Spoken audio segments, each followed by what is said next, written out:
السلام علیکم ورحمۃ اللہ وبرکاتہ۔ بسم اللہ الرحمن الرحیم۔ صرف 5 منٹ کا مدرسہ قرآن و حدیث کی روشنی میں 10 رجب المرجب۔ اسلامی تاریخ۔ حضرت علی رضی اللہ تعالی عنہ کی خلافت۔ حضرت عثمان رضی اللہ تعالی عنہ کی شہادت کے بعد حضرت علی رضی اللہ تعالی عنہ مسلمانوں کے خلیفہ بنے۔ حضرت عثمان رضی اللہ تعالی عنہ کی شہادت کے بعد لوگ حضرت علی رضی اللہ تعالیٰ عنہ کے گھر پہنچے کہ ہم آپ کے ہاتھ پر بیعت ہونا چاہتے ہیں۔ حضرت علی رضی اللہ تعالیٰ عنہ نے کہا کہ یہ بدری صحابہ کا حق ہے کہ وہ امیر المؤمنین چنیں۔ جب سب بدری صحابہ تشریف لائے تو انہوں نے حضرت علی رضی اللہ تعالیٰ عنہ کو امیر المؤمنین بنایا۔ حضرت علی رضی اللہ تعالیٰ عنہ ممبر پر بیٹھے۔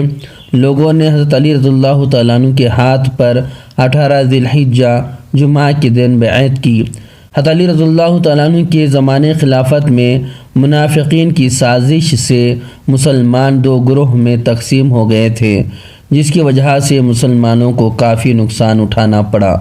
مسلمانوں کے آپسی اختلاف کے باوجود اسلام کے حدود میں نئے ممالک آ رہے تھے اور مسلمان اسلام کی دعوت دینے اور دین کو پھیلانے میں منہمک تھے۔ بے شمار لوگ اس دین کی سچائی اور حقانیت کو دیکھ کر اسلام میں داخل ہو رہے تھے۔ حضور صلی اللہ علیہ وسلم کا معجزہ محمد بن حاطب رضی اللہ تعالیٰ عنہ کا شفا یاب ہونا۔ ایک مرتبہ محمد بن حاطب کا ہاتھ بچپن میں جل گیا تو ان کی امی انہیں لے کر حضور صلی اللہ علیہ وسلم کی خدمت میں آئیں اور کہنے لگیں، یا رسول اللہ، یہ محمد بن حاطب ہے، سب سے پہلے آپ کے نام پر اس کا نام رکھا گیا ہے۔ چنانچہ حضور صلی اللہ علیہ وسلم ان کے سر پر ہاتھ پھیرا اور برکت کی دعا فرمائی اور ان کے چہرے پر اپنا مبارک تھوک چھڑکا اور ہاتھ پر بھی چھڑکنے لگے اور یہ دعا پڑھی، اذهب البعث رب الناس اشفی انت الشافی لا شفاء الا شفاؤک شفاء لا یغادر سقما۔ ان کی امی کہتی ہیں کہ میں حضور صلی اللہ علیہ وسلم کے پاس سے اٹھی تھی کہ اتنے میں محمد بن حاطب کا ہاتھ ٹھیک ہو چکا تھا۔ ایک فرض کے بارے میں پردہ کرنا فرض ہے۔ قرآن میں اللہ تعالیٰ فرماتا ہے، آیا عورتوں، تم اپنے گھروں میں ٹھہری رہا کرو اور دور جاہلیت کی طرح بے پردہ مت پھرو۔ فائدہ تمام مسلمان عورتوں کے لیے ضروری ہے کہ جب کسی سخت ضرورت کے تحت گھر سے نکلیں تو اچھی طرح پردے کا خیال رکھتے ہوئے باہر جائیں، کیونکہ پردہ کرنا تمام عورتوں پر فرض ہے۔ ایک سنت کے بارے میں سو کر اٹھنے کی دعا۔ حضرت حذیفہ رضی اللہ تعالیٰ عنہ فرماتے ہیں، جب رسول اللہ صلی اللہ علیہ وسلم سو کر اٹھتے تو یہ دعا پڑھتے، الحمدللہ الذی احیانا بعد ما اماتنا و الیہ النشور۔ تمام تعریفیں اس اللہ کے لیے ہیں جس نے ہمیں موت دینے کے بعد زندگی دی اور اسی کی طرف سب کو جانا ہے۔ ایک اہم عمل کی فضیلت علم دین کے لیے سفر کرنا۔ رسول اللہ صلی اللہ علیہ وسلم نے فرمایا، جو شخص علم دین حاصل کرنے کے لیے سفر کرے گا تو اللہ تعالیٰ اس کے لیے جنت کا راستہ آسان کر دیں گے۔ ایک گناہ کے بارے میں، یتیموں کا مال مت کھاؤ۔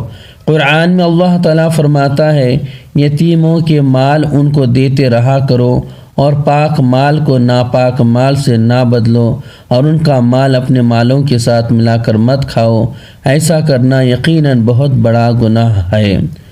دنیا کے بارے میں نافرمانوں کے مال و دولت کو نہ دیکھنا۔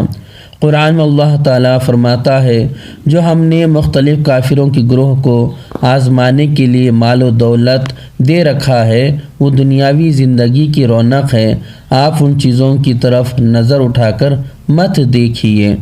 فائدہ نافرمانوں کو جو مال و دولت ملتی ہے اس کو تعجب و للچائی ہوئی نگاہ سے نہیں دیکھنا چاہیے، کیونکہ وہ ان کے لیے آزمائش کا ذریعہ ہے۔ آخرت کے بارے میں جہنم سے ایمان والوں کو نکالا جائے گا۔ رسول اللہ صلی اللہ علیہ وسلم نے فرمایا، جب ایمان والوں کے بارے میں جہنم سے چھٹکارے کا فیصلہ ہو جائے گا تو انہیں پل صراط سے گزارا جائے گا جو جہنم اور جنت کے درمیان ہوگا، تو اس پر ان کے درمیان جو آپس میں ایک دوسرے پر ظلم و ستم ہوئے ہوں گے ان کا ایک دوسرے سے بدلہ دلوا کر پاک کر دیا جائے گا، پھر انہیں جنت میں داخلے کی اجازت ہوگی۔ اس ذات کی قسم جس کے قبضے میں محمد کی جان ہے، ان میں سے ہر ایک اپنی جنت کو اس طرح پہچان لے گا جس طرح تم اپنے گھر کو اس دنیا میں پہچانتے ہو۔ طب نبوی سے علاج، انق النساء کا علاج۔ حضرت انس بن مالک رضی اللہ تعالیٰ عنہ فرماتے ہیں کہ میں نے رسول اللہ صلی اللہ علیہ وسلم کو فرماتے ہوئے سنا کہ انق النساء کا علاج ربی بکری دمبے کی چکتی ہے جسے پگھلایا جائے، پھر اس کے 3 حصے کیے جائیں اور روزانہ ایک حصہ نہار منہ پیا جائے۔ فائدہ: دمبہ کی دم پر گول ابھری ہوئی چربی کے حصے کو چکتی کہتے ہیں۔ نبی صلی اللہ علیہ وسلم کی نصیحت، رسول اللہ صلی اللہ علیہ وسلم نے فرمایا جس کا کوئی بچہ پیدا ہو تو اس کا اچھا نام رکھے اور اس کی اچھی تربیت کرے، پھر جب وہ بالغ ہو جائے تو اس کا نکاح کرے۔ اگر بالغ ہونے کے بعد بھی اس کا نکاح نہیں کیا اور وہ گناہ میں مبتلا ہو گیا تو اس کا گناہ اس کے باپ پر ہوگا۔ اللہ تبارک تعالیٰ سے دعا ہے کہ اللہ تبارک تعالیٰ ہمیں ان باتوں پر عمل کرنے والا بنائے اور ان باتوں کو یاد رکھنے والا بنائے۔ اگر مجھ سے کہنے میں پڑھنے میں جو کچھ بھی خطا غلطی ہو گئی ہو تو میری اصلاح فرما دیں۔ اگر آپ کو یہ ویڈیو اچھی لگتی ہو تو لائک کریں، شیئر کریں اور میرے چینل کو سبسکرائب کریں۔ السلام علیکم ورحمۃ اللہ وبرکاتہ۔